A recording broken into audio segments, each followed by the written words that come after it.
Nah, itu alamul malakut. Itu udah tinggi itu ya.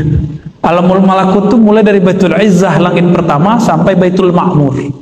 Itu udah tinggi. Langit ketujuh sudah. Maka orang ini sudah wali yang tinggi. Ya, jangan macam-macam ya. Nah, rata-rata mursyid-mursyid antara Baitul Izzah itu sampai Baitul Ma'mur. Rata-rata. Jadi wali-wali yang antum kenal masyhur sekarang fid dunya, belum tentu dia masyhur ke alam setelahnya ya. Tapi minimal masyhur sampai ke Baitul Ma'mur, namanya disebut-sebut. Nah, itu mereka ya. Jadi ada yang di langit 1, ada yang langit 2, ada yang langit 3, ada yang langit 4. Itu mereka antri. Kalau selama di dunia mereka riyadhah zikir, lalu dapat ijazah dari gurunya, makomnya baru di Baitul Izzah langit pertama, udah jadi guru. Nggak diteruskan riyadhah dan ma'rifatnya. Jadi nggak cukup riyadhah, ma'rifat yang paling penting. Maka mereka ya nanti kalau meninggal nyari guru lagi di alam barzakh. Kan repot. Saya murid si fulan, saya dapat ijazah dari fulan, saya tamat di sini, saya tamat di situ, saya hafiz Quran, saya hafiz hadis, saya jago fikih. Tanggalkan itu, baru sah disebut bersohbah. Nanti orang ini Allah sendiri akan naikkan dia. Semoga kita termasuk mereka, amin ya rabbal alamin. Tayyibul ikhwah, di pekan lalu kita sudah menghantarkan mengenai awwalu qadamin rafa'ahu min dari malakihi atau mulkihi.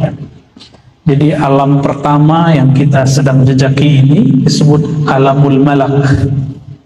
Itu pengantarnya kemarin. Jadi pengantarnya udah bikin kita mabuk. Alamul malak, alam sadar atau alam syahadah. Disebut juga alam nasud, alam manusia. Nah, di sini akal bekerja. Alam nasud ya.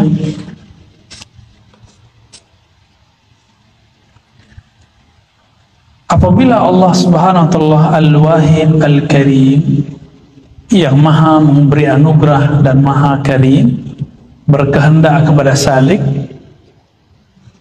kepada murid, naik pangkatlah dia menjadi murad. Masih ingat?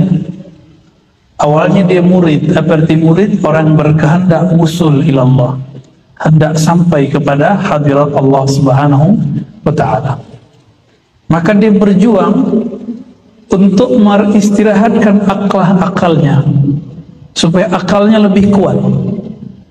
Jadi afala ta'qilunnya lebih kuat. Tadinya dia berakal dengan materi, sekarang berakal dengan immateri, yaitu qalbu. Ya. Maka Allah angkatlah dia dari alamul malak, alam syahadah, alam nyata, pindah ke alam malakut. Malakut disebut alam malaikat. Itu sebabnya Sayyidina Ibn Abbas itu Allah izinkan melihat Jibril 2 kali. Antum melihat malaikat pingsan kalinya. Ya, melihat jin aja pingsan, ya, kabur. Alam malakut ini ciri-cirinya doyan zikir, zikir jahar. Kenapa? Karena para malaikat zikirnya zikir jahar itu. Subhanallah, alhamdulillah, wa la ilaha illallah, wallahu akbar. Nah, itu zikir-zikir malakut. Jadi malaikat itu ada yang min awwal ma khuliq, awal dia dicipta, itu zikirnya subhanallah sampai nanti. Maka kalau ada orang zikirnya subhanallah bihamdi subhanallah azim, dia sudah meniru malaikat. Gitu. Ya. Itu pegangan malaikat Mikail, junud Mikail, ya. Bahkan disebut hamalatul arsh, pemikul arsh. Sering dengar surat Az-Zumar bagian akhir, ya, hamilul arsh. Itu ada berapa tiangnya arsh? Ya. Malaikat pegang 4, tapi yang paling tengah kita manusia.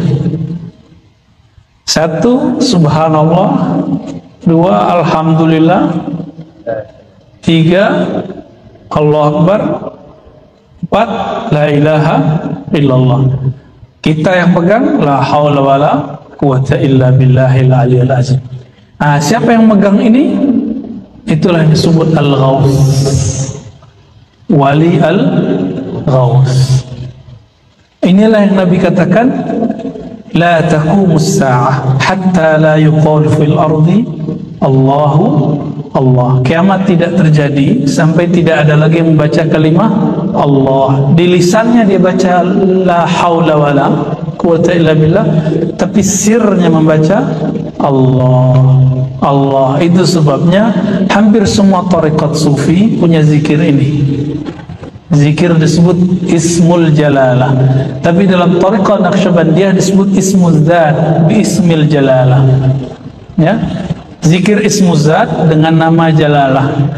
Tapi dalam ilmu kerohanian yang khidriyah, Allah itu bukan ismul zat. Ismul zat ada lagi yang rahasia. Tapi dia disebut sebagai ismul jalalah atau ismul azam, nama agung. Siapa yang ingin memuliakan Allah, maka di kolbunya harus ada nama ini.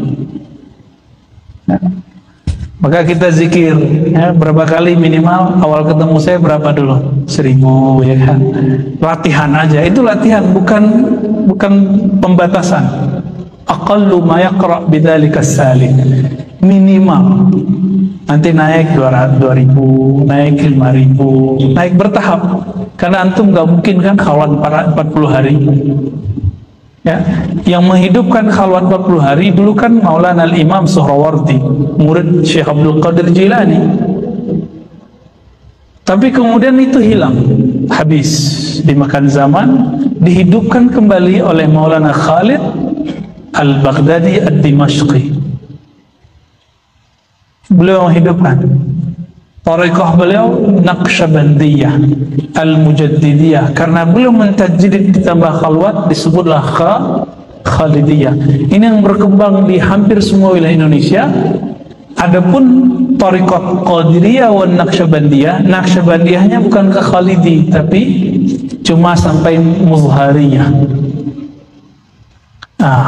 Imam Khalid tadi juga Muzhariyah. Makanya terjadi konflik antara mereka dulu. Ya, konflik. Kenapa nih Maulana Khalid kok buat arba'in lagi? Bid'ah ini gitu. Dijawablah oleh muridnya, dijawab oleh beberapa masyaikh, dan masalah itu sudah selesai. Ya. Di Indonesia, khususnya Sumatera, Banten, itu mereka zikirnya seperti itu. Sampai ke Jawa Timur saya lihat yang Khalidiyah, mereka punya khalwat 40 hari. Ya.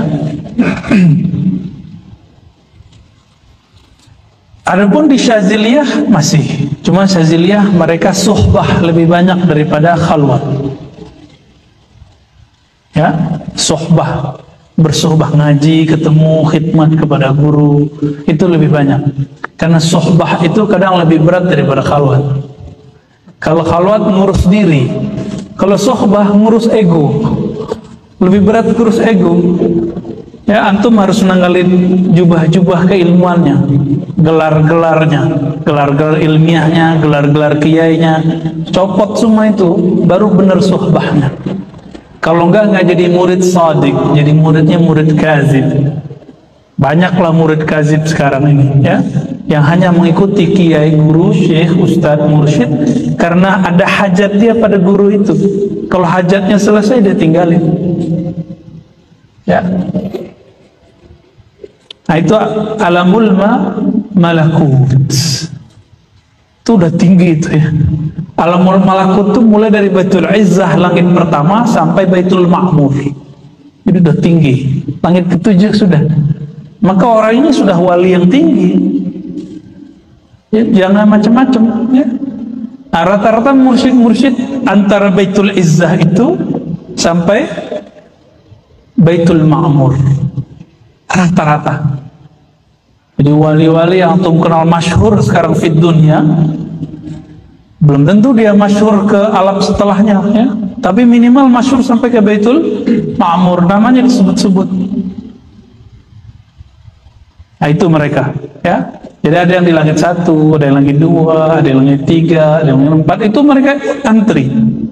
Kalau selama di dunia mereka riyadhah zikir, lalu dapat ijazah dari gurunya, makomnya baru di Baitul Izzah, langit pertama, udah jadi guru. Nggak diteruskan riyadhah dan ma'rifatnya. Jadi nggak cukup riyadhah, ma'rifat yang paling penting. Maka mereka ya nanti kalau meninggal nyari guru lagi di alam barzakh, kan repot.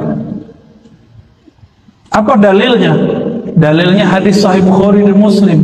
Jangankan di alam barzakh, nanti di padang mahsyar orang mencari siapa yang bisa kasih syafaat, cari guru sang maha guru. Datanglah mereka ke Sayyidina Adam. Apa kata Nabi Adam? Saya udah nggak bisa ngajar, nggak bisa kasih syafaat. Datang ke Nuh, kata Nuh saya nggak juga bisa. Datang ke Ibrahim, Ibrahim bilang apa?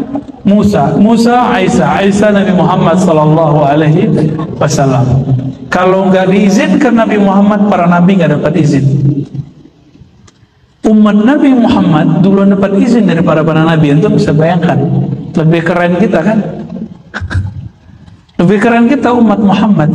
Itu sebabnya Nabi Musa alaihi salatu wassalam berdoa, ya Allah, jika aku bukan nabinya umat akhir zaman, tolong jadikan aku bagian dari mereka. Begitu Nabi Musa menanggalkan pakaian kenabiannya, Nabi Musa loh ya. Jadi coba tuh ya, antum yang punya ilmu macam-macam, tanggalin tuh, pasti Allah angkat.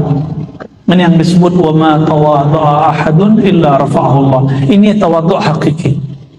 Tidaklah bertawadhu seseorang, tidaklah seseorang menanggalkan egonya, jubah-jubah dirinya. Saya murid si fulan, saya dapat ijazah dari fulan, saya tamat di sini, saya tamat di situ, saya hafiz Quran, saya hafiz hadis, saya jago fikih. Tanggalkan itu, baru sah disebut bersohbah.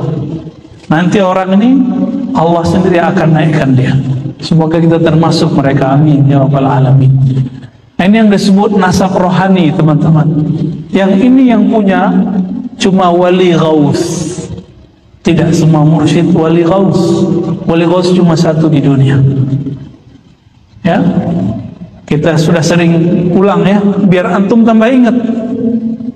Jadi aulia-aulia itu ternyata per zaman beda kitab, beda cara nyusun strata kewalian.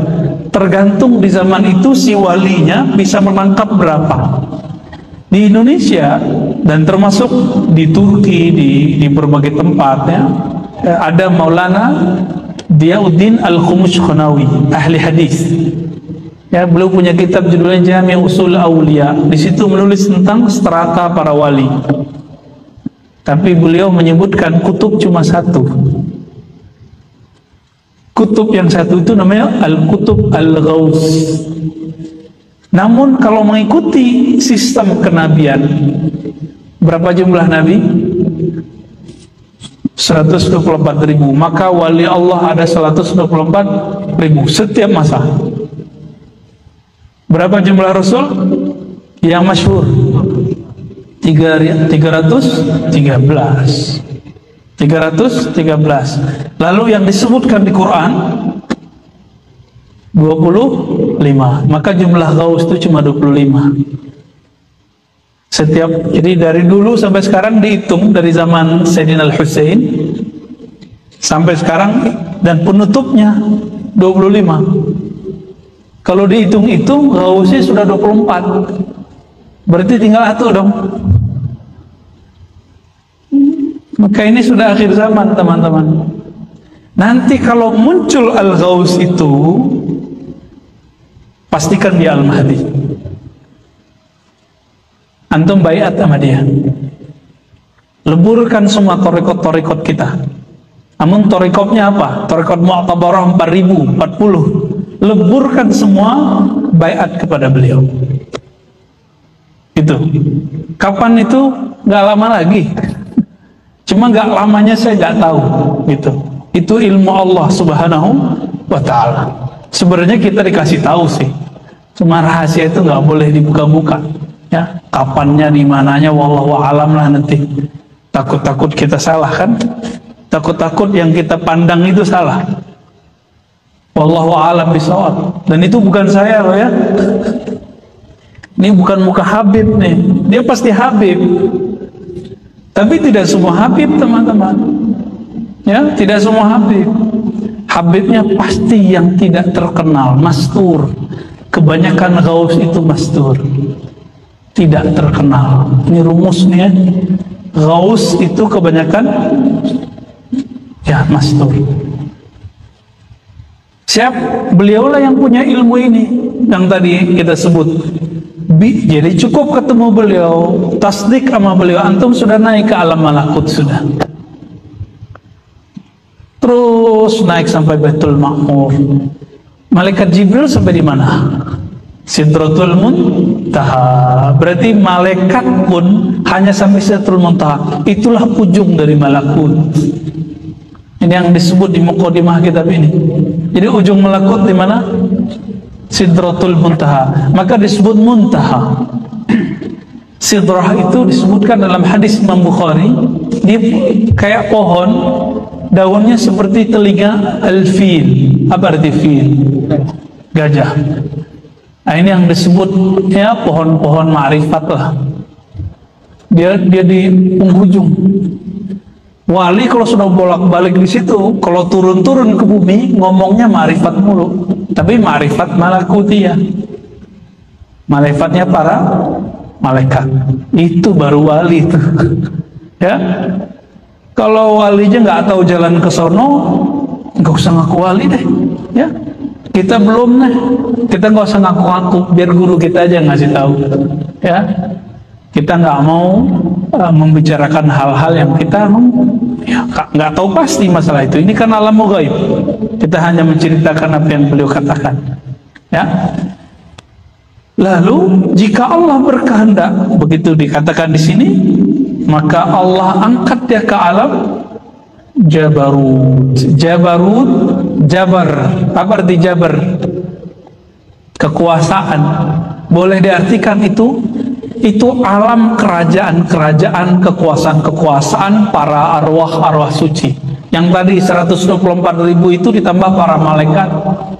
124 itu ada nabi, ada wali, lalu tambah dengan malaikat-malaikat tinggi. Jadi malaikat itu ada yang tinggi, ada yang biasa. Nah, cuma kalau mengikuti jalur Sidratul Muntaha, seharusnya tidak ada malaikat di situ. Siapa di situ? Nabi, Rasul, Wali. Nabi, Rasul, Wali. Nah, itu alam Jabarut. Maka orang kalau sampai di alam Jabarut, dia nanti akan ketemu ruhaniyah silsilahnya. Ya, ketemu dia ruhaniyah silsilahnya. Kantum kalau punya guru, minimal dia ketemu 1, 2, 3 orang silsilahnya. Kalau enggak paling ujung Rasulullah Sallallahu Alaihi Wasallam. Jadi kalau ada mursyid bertemu dalam zikirnya, dalam mimpinya, ketemu dengan Nabi, itu dia sudah diperjalankan insya Allah ke Jabarut. Karena di situ ada negeri para nabi, negeri para wali, negeri para rasul. Saya kira seperti itu. Ya, mereka yang murad tadi itu mi'raj rohani. Ya, Allah yang angkat, kita nggak ada urusan.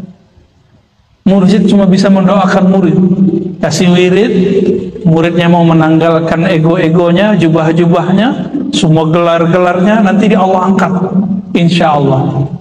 Nah, maka jangan berhenti di satu mursyid. Kalau antum sudah matang di satu mursyid, minta izin sama dia, saya mau ngaji ke tempat si fulan, gak apa-apa. Ya, saya selesai di Thariqat Saman, saya minta izin belajar Naqsyabandiyah ke guru saya. Habis Naqsyabandiyah, saya minta izin lagi belajar Khidriyah, Syaziliyah dan lain-lain ke guru kita. Ya, ketemu Khidriyah sudah cukup bagi saya. Ya, karena ternyata semua Thariqat mursyidnya belajar ke Nabi Khidir. Ya, maka ijma ahlus sunnah sufi, Nabi Allah Khidir ma'azala hayya, masih hidup. Siapa yang mengatakan itu di kalangan ahli hadis sufi? Ibnu Hajar al-Asqalani. Imam Al-Iraqi, Imam As-Suyuti. Ya, cukup nggak nih 3 orang nih? Masih kurang cukup. Imam Subki, Subki Tajuddin yang anaknya, Taqiyuddin yang bapaknya. Masih belum cukup. Ibnu Athaillah Sakandari. Masih belum cukup. Siapa lagi?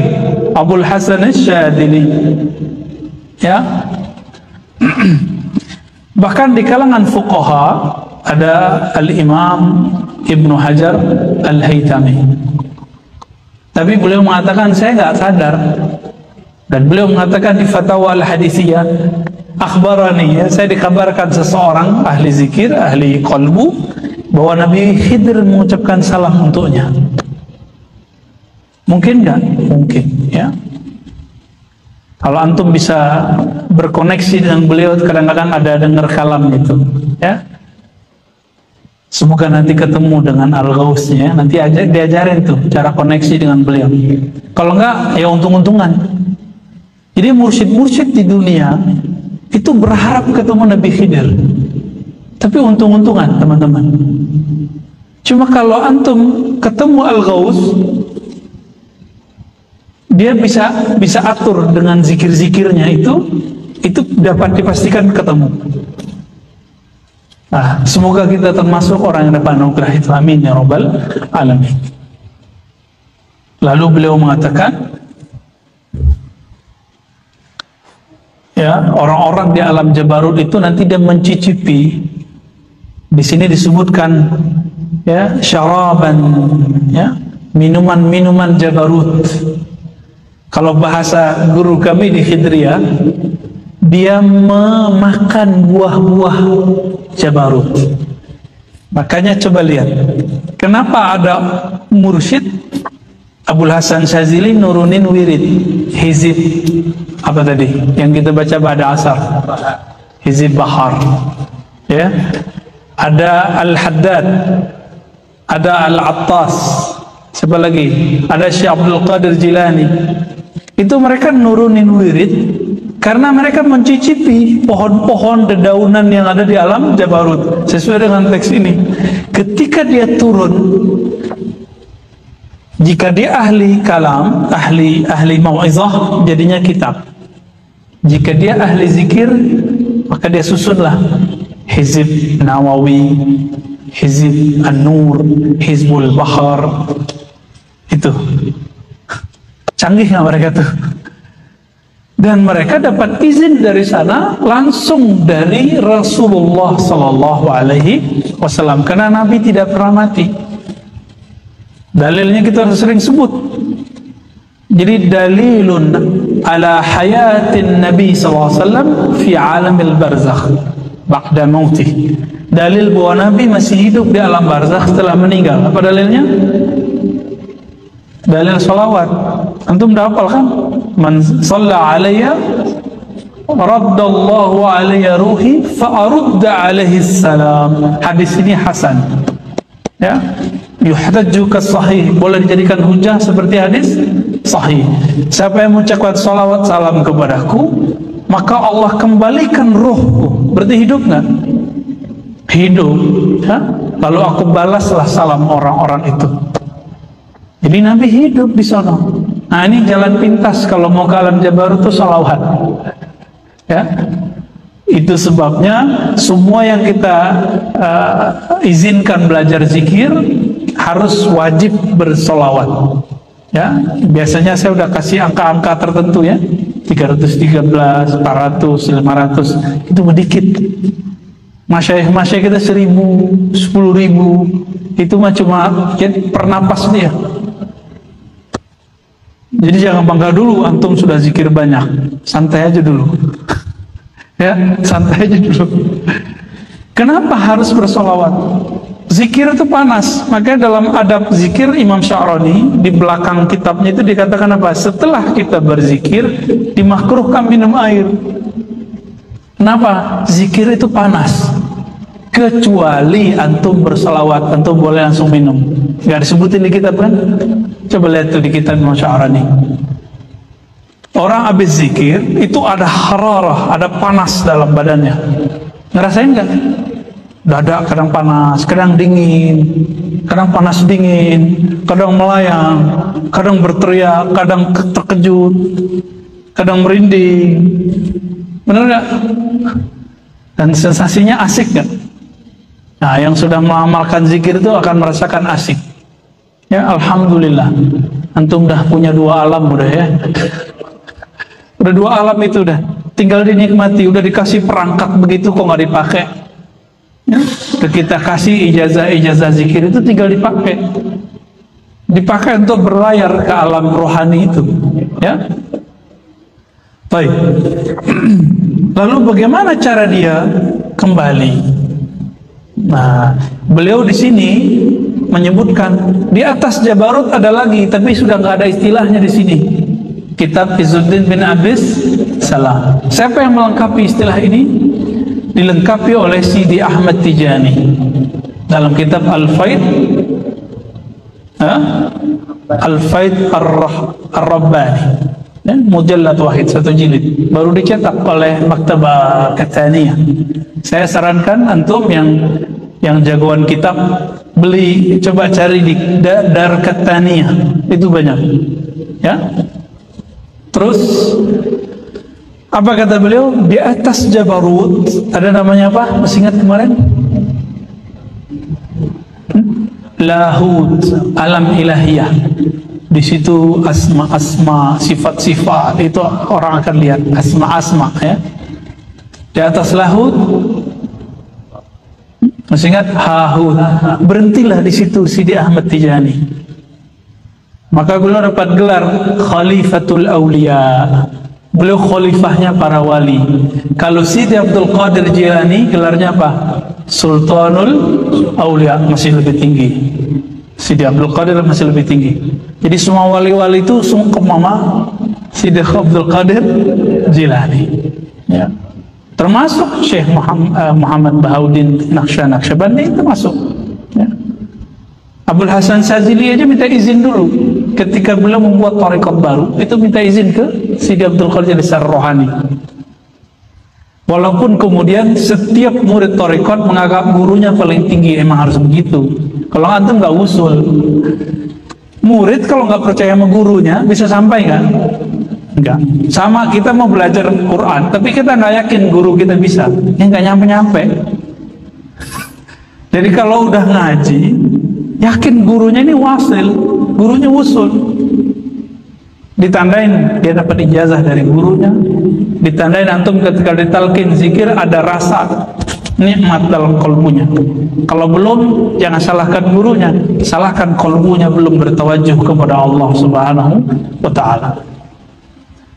Orang rumusnya jelas kok. Ala bidzikrillah tatmainnul qulub. Zikir pasti tenang. Iza dzukirallahu wajilat qulubuhum. Disebut nama Allah kalbu bergetar. Antum gak getar, apa masalahnya? Berarti kurang yakin. Karena kurang yakin gak tembus getaran itu ke kalbu.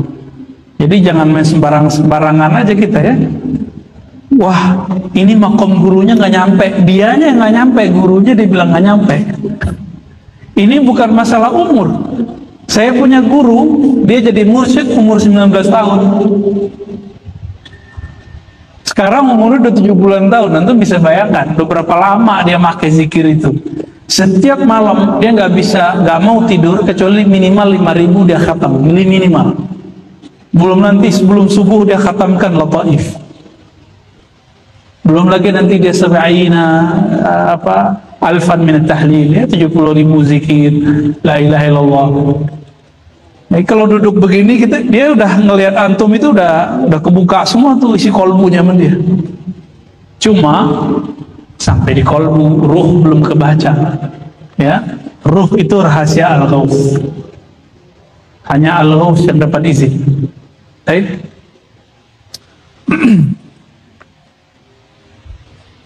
Setelah Hahut, apa kemarin? Hahut itu alam musyahadah. Ini yang disebut al-ihsan. An ta'budallaha ka'annaka tarah. Fa in lam takun tarah fa innahu yarah. Ya. Itu alam Hahut.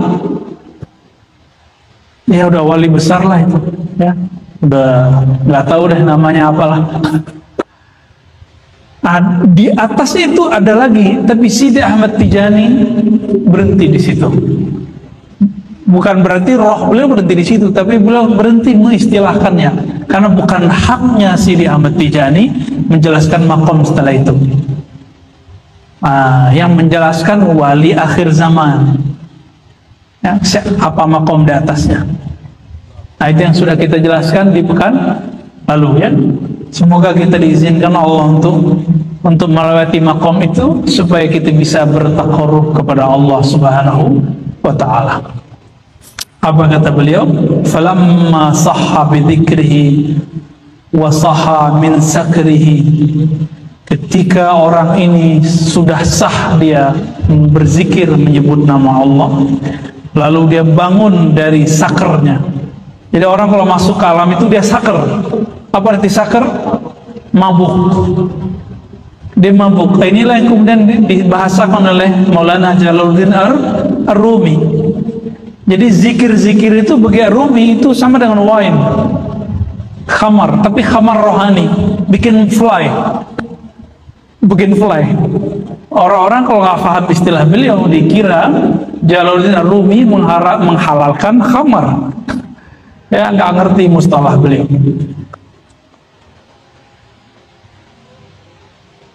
Salaha lisanu ashqihil matruh, ya. Wa qultu fi dzalik. Maka orang begini, ya, barulah dia nanti lisannya, ya, cocok berbicara tentang masalah-masalah ishq. Ini yang kita sebut kerinduan ma'rifatullah. Wa qultu fi dzalik. Lalu beliau ada syair di sini. Teman-teman, ada satu ayat. Ayat itu dijelaskan dalam syair ini. Fazkuruni azkurkum. Fazkuruni azkurkum. Sebut aku sebut engkau. Allah qadim atau hadis? Qadim. Apa arti qadim? La yasbiquhul adam. Yang tidak pernah tidak ada. Oke? Berarti tidak pernah terbayang Allah tidak ada. Allah berubah-ubah nggak? Dulu diam, sekarang ngomong, nggak. Allah itu stabil. Kana alama alaihikan. Dia dulu begitu, ya sekarang begitu. Baik. Ketika disebut fazkuruni, sebutlah aku, zikirlah kepadaku. Fazkuruni azkurkum, aku sebut engkau. Duluan kita yang nyebut atau Allah yang nyebut? Secara ayat nih. Secara ayat harfiahnya apa? Kita yang duluan nyebut. Lalu Allah membalas, kan begitu? Ini yang disebut tasbih, menyerupakan Allah dengan makhluk. Hati-hati, ini kena akidahnya. Ya, ini yang dibayangkan orang-orang sebelah itu. Kamu zikir nanti kamu diingat Allah. Itu bahasa awam. Ya, Allah itu qadim. Kapan Allah ingat kita? Jika kita ingat Dia. Duluan siapa yang ingat? Allah yang ingat dulu. Karena Allah ingat kita, baru kita ingat Dia. Gitu secara rohani. Maka beruntunglah, ini kabar gembira kepada antum yang doyan berzikir. Kapan Allah ingat kita? Saat kita ingat kepada Allah. Duluan Dia ingat kita. Ya, maka kalau kita zikir, Allah, la ilaha illallah, itu Allah lagi ingat kita tuh. Kapan Allah tidak mengingat kita? Allah lupa nggak? Allah nggak lupa, tapi Allah tidak mau menyebut nama kita. Maka kata zikir di situ artinya menyebut. Allah selalu ingat, tapi Allah tidak mau menyebut kita. Kenapa? Karena kita nggak mau menyebut nama Allah. Ini makna fazkuruni azkurkum. Ingin disebut Allah? Iya. Ingin disebut-sebut nggak? Jangankan itu, antum punya guru aja pengen disebut-sebut gak sama guru. Punya kekasih pengen disebut-sebut sama kekasih. Coba sekarang berinteraksi dengan Allah itu interaksi kita dengan guru atau interaksi kita dengan kekasih? Tapi ini guru sang maha guru, kekasih sang maha kekasih. Lalu nama kita disebut, seneng nggak? Seneng ya? Yang pernah jatuh cinta, namanya disebut gimana? Apa kata dia? Aku kirim salam buat fulan. Kiramnya bukan main, rasanya bukan duduk di bumi lagi. Inilah yang terjadi pada orang yang sakral. Apa kata beliau? Ana fil mahabbati khatibun makhtub. Dalam bab cinta, kata beliau, aku adalah yang meminang dan yang dipinang, yang berzikir, tapi yang duluan disebut namanya siapa? Allah dulu yang dulu nyebut nama kita. Wa huwal muhibbu iyaya wal mahbub, ya, halaman 86. Dialah yang mencintaiku, ya, dan aku juga mencintainya. Tapi duluan mana yang mencintai? Al-Qadim atau Al-Hadis? Allah yang Qadim atau kita yang hadis yang baru? Tentu Allah. Jadi sebenarnya nama antum sudah disebut belum di ilmu Allah yang Qadim? Sudah, ya. Seneng nggak? Ini kalau lagi bab zikir bisa teriak-teriak ini. Laula qadimul hubbi ma akhlastu fi hubbi. Kalau bukanlah karena tetesan cinta yang qadim itu, maka aku tidak akan tulus mencintainya. Fakuntu talib wal matlub. Maka hakikatnya meskipun akulah yang talib mencarinya, sebenarnya dialah yang mencariku. Ini yang disebut dalam hadis Nabi, siapa yang datang kepadaku, hadis qudsi, berjalan aku datang kepadanya, berlari. Jadi semakin kita rajin zikir, Allah semakin ngasih, semakin ngasih, ya. Abadan yusafini al-hawa fa ka'annama ana fil haqiqati sahibun mashub. Ya, sama makna yang tadi. Itu baru permulaan muqaddimah tuh. Lalu beliau mengatakan ahmaduhu hamdaman ilahi ya'ud wa an dhanbihi yatub. Asyhadu an la ilaha illallah wahdahu la syarikalah syahadatan udakhiruha li tahrilil qulub. Ini menarik nih teman-teman. Beliau itu dapat rahasia mengenai pujian. Apa kata beliau?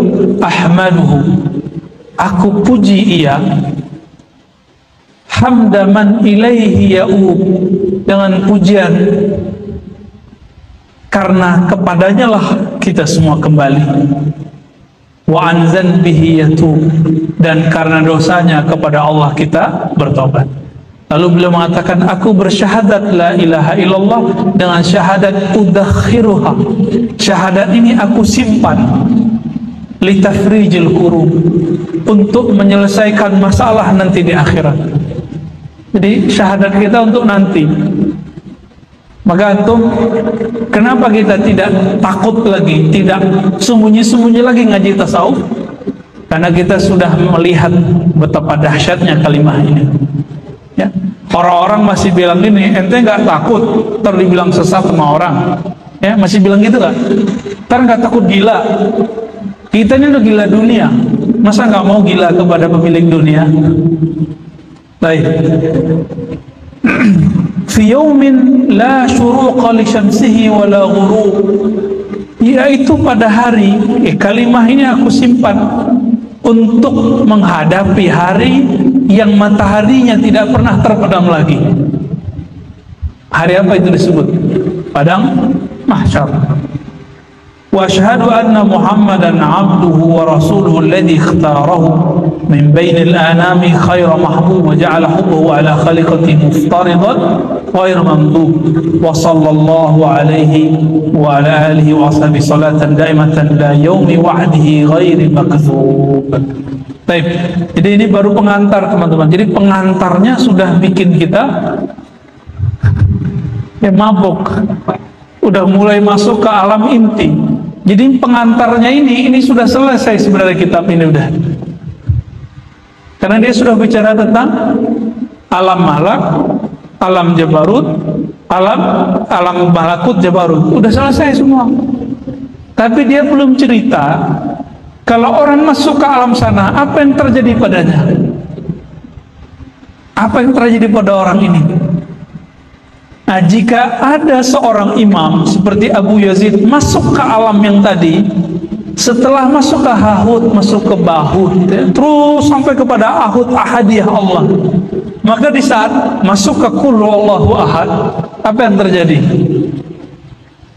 Qul Huwallahu Ahad. Kalau mereka masuk ke rahasia ini, namanya Ahad hanya ada dia, nggak ada kita.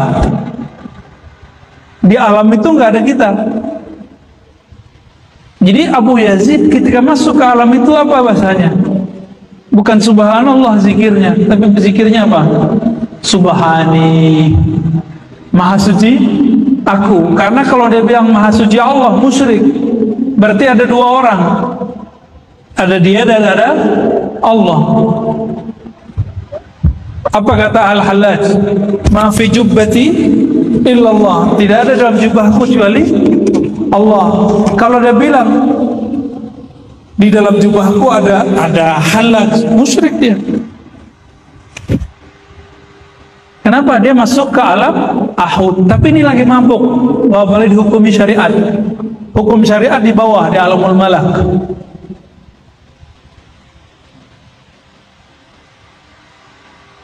Jadi paham kenapa ada orang zikir begitu? Imam Abu Yazid pernah berzikir, Anallah, Anallah. Biasanya apa? La ilaha illa anta.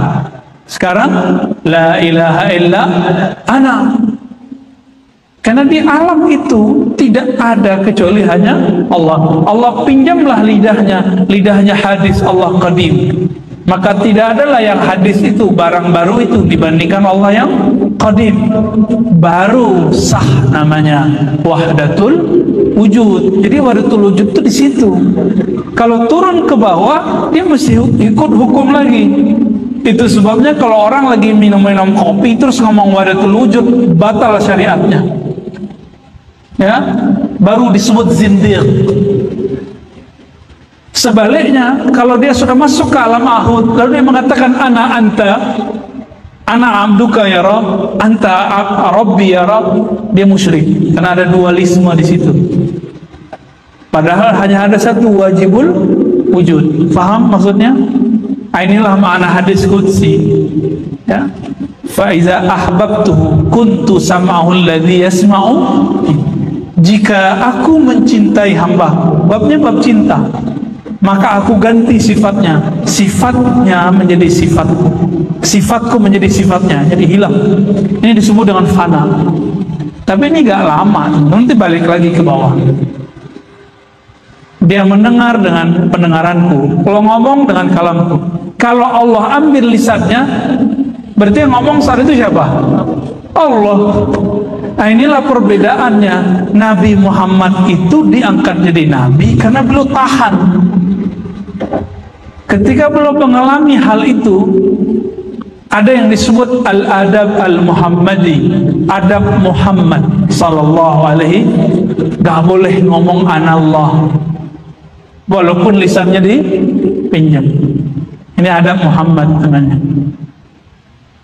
Beliau cukup di dalam hatinya. Karena Imam Abu Yazid tidak sempurna seperti sempurna Nabi, Hallaj tidak seperti sempurna Nabi, maka keceploslah. Mirip-mirip kayak orang baru nikah, keceplos ngomong malam pertama ke teman yang belum nikah. Ya, hati-hati antum nih yang nikah lagi itu ya. Baik, paham kenapa ada wahdatul wujud? Jadi wahdatul wujud itu teman-teman, itu cuma hal, bukan makom. Orang nanti turun lagi. Dia orang nggak boleh lama-lama di situ. Ini namanya kehendak Allah sudah. Jadi faham siapa Ibnu Arabi? Ya, kenapa Ibnu Arabi menyebut wahdatul wujud? Ini yang dipretelin, yang dipalsukan oleh orang-orang yang ingin memalsukan tasawuf dari kalangan kebatinan. yang kemudian digoreng oleh pembenci tasawuf, termasuk Ibnu Taimiyah. Tapi beliau sudah tobat di akhir hayatnya. Inilah yang sudah digoreng lagi. Ada buku rapor merah tasawuf, ya. Nah, itu gara-gara itu teman-teman. Apalagi Sidi Ahmad Tijani udah bolak-balik ke alam mahud, maka beliau mengatakan apa? Ini sholawat al-fatih aku terima dari Rasul. Dia lagi ngomong di alam itu, kita mengukurnya di alam ini. Pernah ketemu orang punya firasat kuat nggak? Percaya? Kok percaya? Kok bisa percaya sama orang punya firasat? Belum tentu wali. Kok nggak percaya sama wali? Nah, inilah sedihnya hari ini, ya. Nah, yang paling sering dibully di kalangan orang-orang yang anti tasawuf sekarang, ya mereka-mereka ini, Hallaj, Ibn Arabi, Ahmad Tijani, tiga ini. Nanti kita wajib, sudah wajib kifayah. Antum fardu kifayah membela mereka, karena antum sudah paham, ya. Ya Bu ya Zulfikar, ya. Harus sudah paham. Kalau sudah paham, wajib membelanya. Gak boleh diam. Antum diam, itu disebut dengan syaitan akhras, setan berbisu, mendiamkan kemungkaran. Jadi kemungkaran itu bukan masalah orang minum-minum, orang zina, itu udah jelas kemungkaran zahir. Ada kemungkaran cara berpikir, ini berbahaya, akut kalau sudah masuk ke sana, dan banyak orang terjebak di sini. Nah, kita wajib. Kenapa kita kemudian buat Ribat Nurnia? Kenapa kemudian kita buat kajian di Rumi Center? Karena kita ingin membangkitkan itu, ya. Kita nggak ingin membangkitkan orang-orang mabuk seperti Abu Yazid, bukan. Nah, itu lain cerita. Tiba-tiba kalam Ibnu Arabi dipertelin sama mahasiswa. Apa kata mahasiswa? Ibnu Arabi berkata, aku melihat wajah Allah pada cantiknya perempuan. Ya, modus dia, ya. Sambil ngopi-ngopi terus ngelihat cewek cantik, dia bilang melihat Allah. Ibnu Arabi lagi berbicara di makom yang tadi. Ini yang minum-minum kopi ini di mana makomnya dia? Nongkrong-nongkrong di kafe, terus mending kafe Rumi, ada zikirnya. Ini kurang doanya kayaknya nih, ya. Ya. Taib. Nah, maka beliau menyebutkan di halaman 86, teman-teman. Ini saya ringkas nanti, ya. Fa innahu, ya, wa ba'du, fa innahu lamma kanatil ma'ani jawahira. Maka kata beliau, tatkala makna-makna itu ibarat jawahir, seperti jawahir permata. Wal alfaz asnafuha wal hikamu ma'adinu wal qulubu ahdafuha, ya. Lafaz-lafaz itu kemudian menerjemahkannya, hikmah-hikmah itu menjadi tambangnya, qalbu itu menjadi tujuannya. Wajaba alaman futihat al-yaqzah aina basiratihi wajallat al-maw'izatu mir'atu sariratihi ayyattabi'a min ajallil kalami ma'ani. Maka kata beliau, wajib atas orang yang mata batinnya sudah terbuka. Ciri-ciri mata batin kebuka, antum bukan bisa ngelihat jin, bukan. Itu biasa. Jin itu gak masuk di alam malakut, dia gak masuk. Jin itu masih alam khayali hissi. Khayali hissi. Sedangkan permulaan dari alam malakut tadi disebut khayali haqiqi, khayali yang hakikat. Nah, jin, indigo, dukun-dukun, nah itu masuknya kemana tuh? Khayali hissi. Jadi dia masuk ke alam itu. Mereka, para dukun-dukun itu atau para mursyid-mursyid yang ustadz tapi dukun, mengira udah ketemu Allah di situ. Padahal itu cahaya setan. Mengira udah ketemu aras, padahal itu singgasananya iblis. Mengira udah masuk ke langit-langit, padahal itu langit-langitan yang dibuat-buat oleh jin, ya syaitan itu. Hati-hati di situ. Perlu ada mursyid rohani yang sudah usul kepada Allah, yang bisa menarik kita selamat dari sana. Baik. Nah, kalau sudah kebuka, ciri-ciri kebuka itu apa? Udah mau ngaji tasawuf. Nah, ini kabar gembira kepada orang yang udah mau ngaji tasawuf, berarti basirohnya udah kebuka, tinggal dilatih. Diberuntung nih ya. Udah kebuka belum? Udah. Sebanyak itu orang-orang sibuk dengan apapun hari ini. Antum coba lihat ya, orang sibuk dengan handphone hari ini bisa berapa jam? Itu basirahnya ketutup itu. Kecuali dia di situ ngaji ilmu qalbu. Tapi kalau di sini paling-paling ngajinya ngaji kebatinan. Yang ditonton nanti ustadz pemburu itu tuh apa, penyihir tuh, gak usah disebut namanya. Itu kan belum ketemu tukang santet aja tuh, ketemu tukang santet pakai napasnya mati deh. Ya, jangan hobi yang nonton-nonton gitu, gak usah. Dan ketemu ahli teluh sama ruqyah-ruqyah biasa. Kalau orang teluh itu pakai media ayam, media apa ya. Kalau santet kan enggak. Dia punya khodam yang bisa melihat antum itu kapan lupa zikir. Antum lupa zikir, tembus dia. Nah, ini kan nauzubillah min dzalik. Makanya kita punya zikir namanya zikir la ilaha nafi isbat dengan teknik nafas. Semoga Allah nanti jaga itu kalau orang sudah dapat zikir ini. Tapi sebelum ke sana zikir qalbu dulu. Ya, digeber dulu qalbunya dengan nama Allah. Baru mantap nanti zikir nafasnya. Nah, kenapa di luar sana banyak ilmu pernafasan, tapi nanti deketnya sama siapa? Sama khadam-khadam sufi.